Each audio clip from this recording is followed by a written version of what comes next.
మాందేశ్వరాయ నమః. అందరూ బాగుండాలి. అందులో మేముండాలి. ఆహ్, శ్రీ రుక్మందర్‌రావు గారు ఆయన ఛానల్ ఫస్ట్ టైమ్ మేము చూసినప్పుడు ఇదేదో కొత్తగా ఉంది. ఇటువంటి పదో గ్రహం ఉన్నదా అనే దాని గురించి మొత్తం ఆయన వీడియోస్ చాలా చూసాము. చూసి ఆయన్ని కాంటాక్ట్ చేసాం. ఆయన ఈ ప్రపోజల్ పెట్టారు. మనాళ్ళు చాలామంది కొన్ని వేల మంది తమిళనాడు, కేరళ ఎళ్లి దర్శనం చేసుకోవడానికి ఇబ్బంది పడుతున్నారు. మీకు ఏమాత్రం అవకాశం ఉన్నా మీరేమన్నా ఇక్కడేమన్నా చేయగలుగుతారా అనంటే, ఎందుకు చేయలేము అని చెప్పేసి నేను ఫినిక్స్ సంస్థని వాళ్ళని అడగటం, వాళ్ళు సరేనంటం, ఆళ్ళు ఈ ప్లేస్‌ని చూపించటం. దీన్ని మేము ఆయన ఈ అమావాస్య రోజు కంప్లీట్ చేయాలి అనంటే రాత్రి పగలు నేను మా ఫ్రెండ్స్ అందరం కలిసి రాత్రి పగలు కష్టపడ్డాం. కష్టపడి ఈ ముహూర్తం టైంకి చేయగలిగాము. ఇదంతా ఆ దేవుడి కృప. మా రుక్మందరావు గారు ఆయన ఆశీర్వాదం. ఆయన ఆయన చెప్పబట్టే ఇయన్నీ చేయగలిగాము. దీనికి సహకరించిన ఫినిక్స్ వాళ్ళకి కూడా ధన్యవాదాలు. అందరూ బాగుండాలి. అదే కోరిక. నమస్తే. సరే ఏంటి? ఈ విగ్రహం ప్రత్యేకత ఏంటి? అండ్ హైదరాబాద్‌లో ఇలాంటి విగ్రహం ఎక్కడా లేదన్న వార్తలు చాలా వైరల్ అవుతున్నాయి. ఈ విగ్రహ ప్రతిష్ఠ కార్యక్రమం ఇవాళ ఉంది అని తెలిసిన తర్వాత. మాతృదేవోభవ, పితృదేవోభవ, ఆచార్య దేవోభవ, ఓం నమో మాందీశ్వరాయ నమః. అందరూ బాగుండాలి, అందరికీ మంచి జరగాలి. ఈ హైదరాబాద్ నగరంలో ఇక్కడ ఫీనిక్స్ ఫౌండేషన్ సంస్థ వారు నిర్మించిన ఈ మహాప్రస్థానం ప్రముఖ పారిశ్రామికవేత్తలైనటువంటి చుక్కపల్లి రమేష్ గారు, అదేవిధంగా చుక్కపల్లి సురేష్ గారు వాళ్ళు వాళ్ళ యొక్క సహకారంతో ఇక్కడ ప్రముఖ వ్యాపారవేత్త అయినటువంటి సహృదయులు పెద్దలైనటువంటి అత్తులూరి విజయ్ కుమార్ చౌదరి గారు ఆయన ఆయన అమృత హస్తాలతో ఈ మందిరాన్ని నిర్మించడం జరిగింది. ఖర్చుకు వెనకాడకుండా ఎంత అద్భుతంగా రావాలంటే ఇంకా ఇక్కడ ఉన్నట్లు మాందేశ్వరాలు ఎక్కడ ఉండకూడదనేటువంటి సంకల్పంతో ఆయన అంత శరవేగంగా ఈ కార్యక్రమాలు చేశారు. అదేవిధంగా ఇక్కడ ఈ మాందేశ్వరుడు అంటే ఇప్పుడు 2 తెలుగు రాష్ట్రాల్లో చాలా పెద్ద హాట్ టాపిక్లా ఉంది. ఎందుకంటే మాందేశ్వరుడిని మర్చిపోయాము అనుకుంటున్నారు. లేని దేవత ఏం కాదు. ఆయన వెలుగులోకి తీసుకురావడంలో నా వంతు కృషి నేను చేస్తూనే ఉన్నాను. కాబట్టి ఈ మాందేశ్వరుడు యొక్క విగ్రహాలు, ఆలయాలు అన్నీ కూడా తమిళనాడులో ఉండడం వల్ల వెళ్ళడానికి, రావడానికి లాంగ్వేజు ఇట్లా రకరకాల అసౌకర్యాల వల్ల ఎంతోమంది పోలేక మనకు దగ్గరలో మాందేశ్వర క్షేత్రం ఉంటే బాగుంటుంది అని తపిస్తున్నటువంటి ఈ సందర్భంలో ఇటువంటి పెద్దలందరూ కూడా ముందుకు వచ్చి సంకల్పించి మనకు స్థలం ఇవ్వడము, దాతలు ముందుకు రావడము, ఈ ఈ కార్యక్రమానికి మరెంతోమంది భక్తులు ఎంతోమంది కూడా సహకరించడము చాలా శరవేగంగా జరిగింది. ఈ మాందేశ్వర విగ్రహము ఇక్కడ ప్రతిష్ఠించడంతో ఇక్కడ ఉన్న వాళ్ళందరూ కూడా ఈ జంట నగరాలే కాకుండా తెలంగాణలో ఎక్కడెక్కడి నుంచి కూడా అందుబాటులోకి తీసుకురావడం జరిగింది. ఈ గ్రహం యొక్క ప్రత్యేకత ఏంటంటే ఆకస్మికమైనటువంటి తడబాట్లు, తాకడలు, దుస్సంఘటనలు, దుర్మరణాలను నియంత్రించేటువంటి గ్రహం. ఈయన డబ్బులు ఇస్తాడని నేను ఎక్కడ చెప్పడం లేదు. మనకు జరిగేటువంటి దుస్సంఘటనలు ఆగాయంటే మనము మన జీవితాన్ని సాఫీగా ముందుకు తీసుకెళ్ళచ్చు. అప్పుడు జీవితం సాఫీగా ముందుకెళ్తే మనం సంపాదించుకోవచ్చు కదా.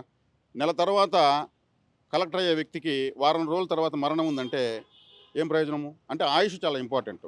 కాబట్టి ఈ దుర్మరణాన్ని సూచించేటువంటి, కల్పించేటువంటి ఈ గ్రహము పూర్వజన్మలో మనం చేసుకున్న సుకృత దుష్కృతాలు బట్టి మన జాతకంలో ఆయన ఎక్కడో చోట ఉంటాడు. మరి ఆ మా అని రాస్తుంటారు ప్రతి జాతకంలో ఏ సాఫ్ట్వేర్లో కొట్టినా. అరే మా అంటే ఏందో ఎవరు పట్టించుకోవడం లేదు. అది దశమ గ్రహము, శని గ్రహం యొక్క కుమారుడు. ఆయన రావణ సంహార కాలం నుంచి మనకు అందుబాటులో జ్యోతిషశాస్త్రంలో ఉన్నాడు. ఇది కేరళ, తమిళనాడు ప్రాంతంలో విశేషంగా ప్రాచుర్యంలో ఉంది. వాళ్ళు ముందు మాందేశ్వరం చూసిన తర్వాతనే జ్యోతిషం చూస్తారు. ఇంకా మనము గురుబలము, చంద్రుడు, రాశి, నక్షత్రము, లగ్నం అంటాం. వాటికన్నా ముందు మాందేశ్వరం చూస్తారు. అంటే మనకు ఆటంకం ఎక్కడుంది, ఏ విషయంలో ఉంది, ఏ స్థానంలో ఉంది అని చూసిన తర్వాతనే వాళ్ళు జ్యోతిషశాస్త్రంలో జీవితాన్ని నిర్ణయిస్తారు.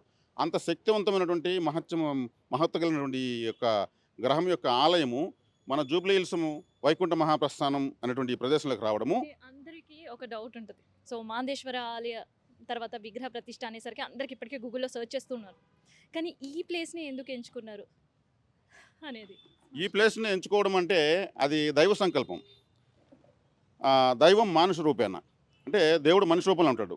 ఇక్కడ మనకి ఈ సంస్థ వ్యవస్థాపకులైనటువంటి చుక్కపల్లి రమేష్, సురేష్ అనేటువంటి మహానుభావులు, దీని నిర్మించడానికి ముందుకు వచ్చినటువంటి మరో మహానుభావుడు అయినటువంటి అత్తులూరి విజయ్ కుమార్ చౌదరి గారు, వీళ్ళంతా వచ్చినప్పుడు దైవం మానుష రూపేణ అన్నాను కదా. మరి అలాగే భగవంతుడి సంకల్పంతో వీళ్ళంతా ముందుకు వచ్చారు. అది ఎక్కడ ఏది జరగాలనేది అంతా దైవేచ్ఛ అంటారు కదా, అలాగే జరిగింది. ఇది అందరూ కూడా రాముడికి ఉడతల్లాగా ఇక్కడ స్వామివారి సేవ కోసం పాల్గొంటున్నాం తప్పితే వాళ్లకు భగవంతుడు ఆ అదృష్టాన్ని ఇచ్చాడు. వాళ్ళ ద్వారా మీరు అందరికి కూడా ఇచ్చాడని చెప్పొచ్చు. అయితే ఇక్కడ ఆలయాలు అనేది ఒక ప్రత్యేకమైన స్థానం, ప్రత్యేకమైన ప్లేస్లో నిర్మిస్తూ ఉంటారు. ఇంకా అమ్మవారి ఆలయాలు, గ్రామ దేవతలు అయితే గ్రామానికి బయట నిర్మిస్తారు. సో మాందేశ్వర ఆలయం కరెక్ట్గా ఇక్కడ శ్మశానంలో నిర్మించడానికి కారణం ఏంటి? అంటే మాందేశ్వరుడు ప్రేతగ్రహంగా దుర్మరణాన్ని, దుస్సంఘటనలను, తడబాట్లను, తాకట్లను ఇచ్చేటువంటి గ్రహంగా మనం జ్యోతిష్ శాస్త్రంలో తెలుసుకుంటున్నాం. మాందేండి ప్రేతగ్రహం అంటారు కదా. ఒక మనిషి ప్రేతం ఎప్పుడవుతాడు, చనిపోయిన తర్వాత ఆత్మరూపంలో ఉన్నప్పుడు అటువంటి వాక్యాలు మనకు వినిపిస్తాయి. మరి ఇక్కడ ఎవరైనా సరే ఢిల్లీకి రాజైనా ఇక్కడికి రావాల్సిందే. ఎవరైనా చివరికి రావాల్సినటువంటి, అందుకే దీన్ని మహాప్రస్థానం అన్నారు. అంటే ఒక వ్యక్తి చనిపోతే అతని జీవితంలో ఎప్పుడూ పొందిన గౌరవాన్ని అతను ఒక మృతదేహంగా మారిన తర్వాత మేళతాళాలతో, పుష్పాలంకరణతో గౌరవంగా ఇక్కడికి వస్తాడు. అంటే ఎప్పుడు పొందిన గౌరవాన్ని ఇక్కడ పొందుతాడనమాట. ఇక్కడ వచ్చేకాడికి ఇది రుద్రభూమి. సమస్త దేవతలు ఇక్కడే ఉంటారు. దశమహావిద్యలు ఇక్కడే ఉంటాయి, బేతాళుడు ఇక్కడే ఉంటాడు, పంచవారాహులు ఇక్కడే ఉంటారు, అదేవిధంగా రుద్రుడు ఇక్కడే ఉంటాడు, ఇక్కడ భైరవుడు ఉంటాడు, అందరూ ఉంటారు. తెలియని వాళ్లకు ఇది భయం కల్పిస్తుంది. అర్థం చేసుకున్న వాళ్ళకి హక్కును చేర్చుకుంటుంది. ఇక్కడున్న దైవశక్తి ఇంకెక్కడా ఉండదు. కాబట్టి అందుకే ఇక్కడ కూర్చుని మెడిటేషన్ ఒక 10 నిమిషాలు చేస్తే మనం ఇంట్లో 10 గంటలు చేసినంత ఫలితం ఇక్కడ వస్తుంది. మరి దైవశక్తి ఎక్కువ ఉన్నప్పుడు అదే ఎక్కువ వస్తుంది. కాబట్టి ఇక్కడికి ఆ ప్రేతగ్రహమైనటువంటి ఆ విగ్రహాన్ని ఇక్కడే ప్రతిష్ఠించడం ద్వారా ఎవరికైనా భక్తి లేని వాళ్ళకు కూడా భక్తి వచ్చేటువంటి ప్రదేశం ఇదే. అదే శ్మశాన వైరాగ్యం అంటారు. అక్కడికి రాగానే స్వామి నేను కూడా ఇక్కడికి వస్తాను ఒకరోజు, నాకు మీ యొక్క సేవ, మీ యొక్క దీంతో ఉత్తమ జన్మ కలగాలని, త్వరగా ఇంకొక జన్మకు నేను రావాలని పలు రకాలుగా వేడుకునేటువంటి 100% హృదయ పరిపక్వత వచ్చేటువంటి ప్రదేశం ఇదే ప్రపంచంలో ఎక్కడైనా సరే. కాబట్టి అన్ని మందిరాలు, విఘ్నేశ్వరాలు, రామాలయాలు, అమ్మవారి గుళ్ళు ఎక్కడ కూడా గ్రామాల్లో ప్రతిష్ఠిస్తూ ఉంటే, మరి మాందేశ్వరుని మాత్రం పవిత్రమైనటువంటి ప్రతి ఊరికి ఒక కాశీ ఉంటుంది. నేను ఇంకొక వీడియోలో చెప్పాను. ఆ ఊరి శ్మశానమే ఆ ఊరి యొక్క కాశీ. కాశీకి వెళ్ళలేని వాళ్ళు చింతించాల్సిన అవసరం లేదు. ఆ ఊరి శ్మశానానికి సేవ చేస్తే కాశీకి సేవ చేసినట్టండి. కాశీ అంటే ఎంత పుణ్యక్షేత్రము, ప్రపంచానికి అది కాశీనగరము, ప్రతి గ్రామానికి ఆ ఊరు శ్మశానమే కాశీనగరము. అటువంటి కాశీనగరంలో ఈ మహాప్రస్థానంలో మాందేశ్వరుడు రావడం అనేది దైవ సంకల్పం. అదే హైదరాబాద్లో ది రేరెస్ట్ టెంపుల్ ఇది. హైదరాబాద్ అనే కంటే కూడా తెలంగాణలో. మరి భక్తులకు అందరికీ అందుబాటులోనే ఉంటుందా ఇది? ఖచ్చితంగా ఇక్కడ వచ్చి ఇక్కడ మనకు ఫీనిక్స్ ఫౌండేషన్ యాజమాన్యం ప్రతి ఒక్కరికి ఇక్కడ అవకాశం కల్పించింది. చాలా ఇక్కడ ఆహ్లాదకరమైన వాతావరణము, ఇక్కడ ఏమాత్రం కించిత్ కూడా భయం కలదు. ఇక్కడే ఉండిపోదామా అనేంతటువంటి అద్భుతమైన దైవ శక్తి కలిగినటువంటి ప్రదేశాన్ని నిర్మించారు. ప్రతి ఒక్కరికి ఇక్కడ ఆ యొక్క స్వేచ్ఛ ఉంది. రావచ్చు, ఆరాధించుకోవచ్చు, చక్కగా స్వామివారి సేవ చేసుకోవచ్చు. ఎప్పుడైనా ఆలయానికి వెళ్తే ఇలా వీళ్ళు అలా దర్శనం చేసుకుని రాకూడదు. ఒక గడియ కాలం అన్న కూర్చోవాలి. గడియ కాలం అంటే 24 నిమిషాలు. మన కోసం మనం కూర్చుంటున్నాం, దేవుడి కోసం కాదు. దేవుడి కోసం ఎవరు గుడికి వెళ్ళరు. నాకు అది కావాలి, ఇది కావాలి, నన్ను కాపాడని పోతారు. మీకేం కావాలి సమయం ఎవరు వెళ్ళరు. భగవంతుడు ఆశించడు, వచ్చిన వాళ్ళకు అనుగ్రహించి పంపిస్తాడు. కాబట్టి ఈ ప్రదేశంలో ఇంత నిశ్చలమైనటువంటి, ఇంత ప్రశాంతమైన వాతావరణంలో ఈ యొక్క మాందేశ్వర క్షేత్రం రావడం అనేది నిజంగా అందరి అదృష్టం. మీది, నాది, ఈ చుట్టుపక్కల ప్రాంతాల వాళ్ళందరూ కూడా అదృష్టంగా మనం భావించుకోవచ్చు. మాందేశ్వరుడు గురించి మీ వీడియోస్లో మీరు చెప్పిన విషయం చాలామంది ప్రజలకు రీచ్ అయింది. కానీ ఇప్పుడు ఆలయానికి వచ్చేటప్పుడు నియమాలు ఏంటి, అండ్ ఏ ఆలయానికి వెళ్ళినా పూలో, పళ్ళో, నారికేళ్ళమో తీసుకొని వెళ్తుంటారు. మరి మాందేశ్వరికి సంబంధించిన ఒక ప్రత్యేకమైన రోజు ఏమైనా ఉంటుందనేది అందరి సందిగ్ధం. మాందేశ్వరుడు ప్రేతగ్రహం కాబట్టి అమావాస్య, గ్రహణ సమయాలు, అదేవిధంగా ప్రత్యేకమైనటువంటి కొన్ని ఉంటాయి. ఇది మహాలయ పక్షాలు, ఇటువంటి రోజుల్లో ఇక్కడ శ్మశానంలో ప్రేతశక్తి కానీ లేదా ఆత్మశక్తి కానీ ప్రజ్వలిస్తూ ఉంటుంది. ఆ సందర్భాల్లో అటువంటిప్పుడు వచ్చి ఇక్కడ పితృతర్పణాలు, అదే మనకు ఇది చెప్తారు, పిండ పితృయజ్ఞాలు చేస్తారు కదా. ఇక్కడ పక్షులకు పెట్టడం అంతా కూడా చాలా అద్భుతంగా ఏర్పాటు చేశారు. ఇక్కడ ఆత్మలు ఆ రోజు ప్రకోపంలో ఉంటాయి కాబట్టి స్వీకరిస్తాయి వేగంగానే. ఇక్కడ దైవశక్తి కూడా ఆ రోజు ఎంతో ప్రచోదితంగా ఉంటుంది. అదేవిధంగా ఇక్కడ నేను చెప్పినటువంటి ఈ రోజుల్లో అమావాస్య కావచ్చు, గ్రహణం రోజు కావచ్చు, మహాలయ పక్షాలు కావచ్చు, ఇటువంటి పితృపక్షాలు, ఇటువంటి అన్నింటిలో కూడా ఇక్కడ రావచ్చు. వచ్చి ఆరాధించడం వల్ల అధిక ఫలితాన్ని పొందుతారు. ఫలితం మనకు అధికంగా కావాలి కదా, అంటే ఆ రోజు అనుమతి ఎక్కువగా లభిస్తుంది భగవంతుని నుంచి మన బాధలు తీరడానికి. కాబట్టి ఇక్కడ అటువంటి సందర్భాలు చూసుకున్నంత రావచ్చు. ఇక్కడ వచ్చి ఎవరైనా వచ్చి మాందేశ్వరుని ఆరాధించుకుంటే ఇక్కడ ఎవరు అబ్జెక్షన్ చేసేవాళ్ళు. దైవ సేవ చేసుకుంటున్నారు. దైవ సేవకు ఎవరు అడ్డు కాదు. అటువంటి సేవ అందరూ చేసుకోవాలని సంకల్పించే మనకు ఫీనిక్స్ ఫౌండేషన్ వాళ్ళు ఇంత స్థలాన్ని, ఇంత అనుమతిని వాళ్ళు ఇచ్చారు. కాబట్టి ఇక్కడ మాందేశ్వర సేవ అపరిమితంగా చేసుకోవచ్చు. ఎవరైనా చేసుకోవచ్చు. స్త్రీలు, పెద్దలు, పిల్లలు అందరూ కూడా రావచ్చు. భగవంతుడికి అందరూ కూడా ఎవరు కాదనే వాళ్ళు ఎవరు కూడా ఇక్కడ లేరు. సో నైవేద్యం కావచ్చు, పువ్వులు, పళ్ళు. ఇక్కడ నైవేద్యం తీసుకుంటే స్వామివారికి కొబ్బరికాయలు సమర్పించవచ్చు. బూడిద గుమ్మడికాయ స్వామివారికి కట్ చేసి పెట్టచ్చు. అది ఒక అద్భుతం తంత్రబలం. నిమ్మ పండ్లు సమర్పించవచ్చు. తాంత్రికమైన ఫలాలన్నమాట. అందుకే దేవతలకు ఎక్కువ నిమ్మ పండ్లు, కొబ్బరికాయలు, అరటి పండ్లు, మరి గుమ్మడికాయ అంటారు. తీసుకోవచ్చు. ఇక్కడొచ్చి మన కాటికప్పలు ఉంటారు. సోదరులు చాలా చక్కగా ఇక్కడ సర్వీస్ ఇస్తున్నారు. చెప్పాలంటే ముచ్చటేస్తుంది. ఈ విధంగా మనం ఎక్కడ చూడలేం. ఇంకెవరు కూడా ఇలా చేయలేరు. అది మహాసంకల్పం. ఇక్కడ వాళ్ళ సహకారం కూడా ఉంటుంది. ఇక్కడ అమావాస్య, గ్రహణము లాంటి తిథుల్లో కూడా వచ్చి స్వామివారికి తమ వంతుగా ఏదైనా నివేదించుకొని వాళ్ళు బూడిద గుమ్మడికాయతో దిష్టి తీయించుకొని చేసుకుంటే కూడా మంచిది. ఎందుకంటే రోడ్లంతా కొట్టేస్తూ ఉంటారు. దేవోభవ, పితృదేవోభవ, ఆచార్య దేవోభవ. ఓం నమో మాందేశ్వరాయ నమః. అందరూ బాగుండాలి, అందరికీ మంచి జరగాలి. ఈరోజు చరిత్రలో నిలిచిపోయేటువంటి రోజు ఇది.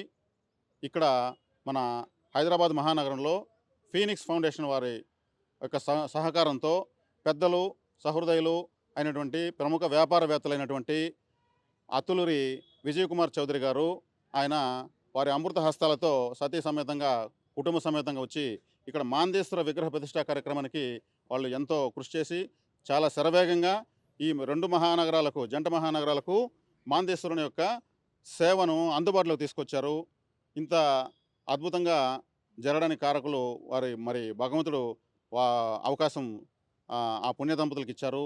ఇప్పుడు మీకు నేను సార్కి ఆయన యొక్క కొన్ని అమృత వాక్కులు మీకు తెలియజేస్తారు.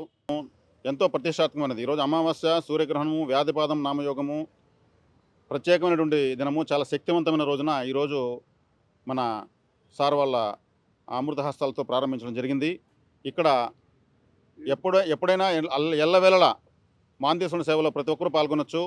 ప్రత్యేకించి అమావాస్య రోజు, మహాలయ పక్షాలు, గ్రహణము లాంటి ముఖ్యమైన, విజయదశమి లాంటి ముఖ్యమైనటువంటి శక్తివంతమైన ప్రత్యేకమైన దినాల్లో వచ్చి మాందేశ్వరుని సేవ చేసుకోవచ్చు. ఈయన దశమగ్రహంగా, ప్రేతగ్రహంగా తాకడలను, తడబాట్లను, దుర్మరణాన్ని, దుస్సంఘటనలను ప్రసాదించేటువంటి గ్రహం కాబట్టి వాటి నుంచి మనకు అనుగ్రహం ప్రసాదించేటువంటి ఏకైక దేవత అయినా. ఈయనకు ఉన్నటువంటి శక్తి అపారమైనది. ఈయన అనుగ్రహం ఉంటే మనకు ఎటువంటి దుస్సంఘటనలు జరగవు. ఈయన డబ్బులు ఇచ్చే దేవుడు కాదు. ముందు మన జరిగే ఆపదలను ఆపేస్తాడు. మన వెన్నట్టే తిరుగుతూ ఉంటాడు. కాబట్టి ఈయన సరైన సమయంలో మనకు జరిగే ప్రమాదాల నుంచి కాపాడేటువంటి దేవత. కాబట్టి ఈయన్ను ఇక్కడ వచ్చి ఆరాధించుకోవడం చాలా ముఖ్యం. అమావాస్య రోజు ఎవరైతే ఇక్కడికి వచ్చి స్వామివారి సేవ చేసుకుని బూడిద గుమ్మడికాయ అంటే తెల్ల గుమ్మడికాయతో దిష్టి తీసుకుంటారో చక్కగా వాళ్ళకు ఉన్నటువంటి పీడ మొత్తం తొలగిపోతుంది. ఇక్కడ కాటికాపర్లు ఉంటారు. ఆ కాటికాపర్లు కూడా వాళ్ళు ఇక్కడ శ్మశాన సేవ చేస్తున్నారు ఉన్న వాళ్ళు. నేను ఎన్నో వీడియోలు చెప్పాను. శ్మశాన సేవ చేసే వాళ్ళకు మనము సహాయం చేయాలి, గౌరవించాలి, వాళ్ళని అభిమానించాలని. వాళ్ళు సంతోషపడితే మాందేశ్వరుడు మనకు అనుకూలమవుతాడు. కాబట్టి వాళ్ళ దగ్గర మీరు ఈ గుమ్మడికాయ దిశ తీసుకోవచ్చు. ఇక్కడ చక్కగా ఎక్కడంటే అక్కడ రోడ్లలో పగలగొట్టి పారేసి వెళ్తూ ఉంటారు. వాటిని ఎంతోమంది తొక్కుతూ ఉంటారు, దాటుతూ ఉంటారు. అలా కాకుండా ఇక్కడ శుభ్రతకు అగ్రతాంబూలం ఉన్నటువంటి ఈ ప్రదేశం ఇది చాలా పవిత్రమైన ప్రదేశం. ఇక్కడ అందరూ కూడా అవకాశాన్ని ఉపయోగించుకోవచ్చు. ఇక్కడ స్వయంగా ఎవరికి వాళ్ళు స్వామివారి సేవ చేసుకోవచ్చు. ఇక్కడ ఎవరు వస్తే వాళ్ళే అర్చకులు స్వామివారికి. చక్కగా మీకు ఇక్కడ అన్ని నీటి వసతి కూడా ఏర్పాటు చేయడం జరుగుతుంది. వచ్చి స్వామివారికి మీరు తెచ్చినటువంటి పువ్వో, పండో, ఫలము సమర్పించుకొని కొద్దిసేపు ఇక్కడ సేద తీరి వెళ్ళాలి. ఇలా వచ్చి అలా వెళ్తే కూడా అనుగ్రహం పెద్దగా ఉండదు. ఎందుకంటే అలా టాటా చెప్పి వెళ్ళేదానికి దేవుళ్ళు లేరు. మనం కొంతసేపు కూర్చోవాలి. అక్కడ కూర్చున్నప్పుడు ఒక గడియ కాలం అంటే 24 నిమిషాలు స్వామివారి దగ్గర ఎవరైతే ఈ ప్రదేశంలో కూర్చోగలుగుతారో అతీతమైనటువంటి అనుగ్రహం వస్తుంది. శ్మశానంలో చేసేటువంటి పూజ సాధారణ ప్రదేశాల్లో చేసే పూజ కన్నా 100 రెట్లు ఫలితాన్ని ఇస్తుంది. ఇక్కడ మెడిటేషన్ చేసుకుంటే మనం సాధారణంగా ఇంట్లలో ఒక గంట చేసే మెడిటేషన్ ఇక్కడ 10 నిమిషాలు చేసే చాలు. మీరు ప్రాచీనమైనటువంటి గ్రంథాల్లో చదవచ్చు. ప్రవచన కర్తలు కూడా చెప్తూ ఉంటారు. శ్మశానంలో, గోశాలలో, పుణ్యక్షేత్రాల్లో, కాశీ లాంటి పుణ్యక్షేత్రాల్లో మెడిటేషన్ చేస్తే అంటే తపస్సు చేస్తే విశేషమైన శక్తి రావడంతో పాటు కర్మలు నశిస్తాయి. కాబట్టి ఇక్కడ మన కర్మ పూర్తిగా నశింపజేసేటువంటి క్షేత్రంలో ఇక్కడ మాందేశ్వర క్షేత్రాన్ని ప్రతిష్ఠించడం జరిగింది. అందరూ కూడా 2 తెలుగు రాష్ట్ర ప్రజలకందరికీ కూడా తెలియజేస్తున్నాము. పేరున కూడా ఈ యొక్క ఆలయంలో ఉన్నటువంటి ఈ మాందేశ్వర సేవ చేసుకుని శుభ ఫలితాలు పొంది తరించమని తెలియజేయడం జరుగుతుంది. కాబట్టి ఇక్కడ పిల్లలు, పెద్దలు, స్త్రీలు, పురుషులు అందరూ రావచ్చు. ఇంత ఆహ్లాదకరంగా ఇంకెక్కడ కానీ ప్రపంచంలో లేదు. ఎందుకంటే ఇక్కడ ఫీనిక్స్ సంస్థ వాళ్ళు ఖర్చుకు వెనకాడకుండా అత్యద్భుతమైన స్థాయిలో ప్రపంచ స్థాయి ప్రమాణాలతో నిర్మించారు.